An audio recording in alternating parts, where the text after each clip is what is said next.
Everyone টেকুসোমেন YouTube চ্যানেলে তোমাদের সকলকে স্বাগতম। আজকের ভিডিওতে আমি তোমাদের দিকে দেখাবো যে তোমরা ডবল ট্যাপ করে মোবাইলের স্ক্রিন অন এবং অফ কিভাবে করবে, সবকিছু এই ভিডিওতে দেখাবো। ভিডিওটা ভালো লাগলে লাইক শেয়ার কমেন্ট করতে ভুলো না। জানো চ্যানেলে যদি নতুন হয়ে থাকো চ্যানেলটা সাবস্ক্রাইব করে পাশে থাকা বেল আইকনটা অল করে দিও, যাতে নতুন নতুন ভিডিও ছাড়লে নোটিফিকেশন তোমাদের কাছে চলে যায়। তো বেশি দেরি না করে চলো ভিডিওটা শুরু করা যাক।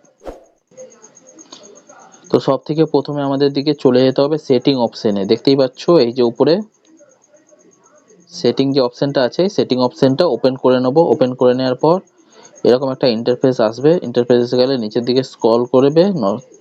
স্ক্রল করার পর এই যে এখানে দেখো শর্টকাট অ্যান্ড অ্যাক্সেসিবিলিটি লেখাটা আছে, এই শর্টকাট অ্যান্ড অ্যাক্সেসিবিলিটি ওপেন করবে।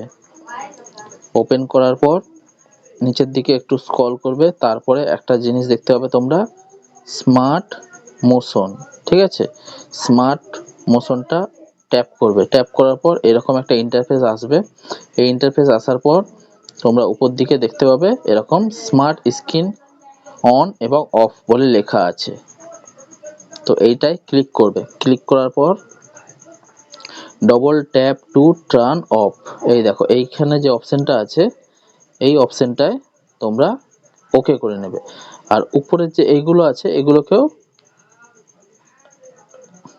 রাইট করে দেবে। ঠিক আছে, তারপরে তোমরা ব্যাক চলে আসবে। ব্যাক চলে আসার পর এরকম স্ক্রিনে ডবল ট্যাপ করবে, আবার স্ক্রিনে ডবল ট্যাপ করবে, মোবাইল অটোমেটিক অন হয়ে যাবে।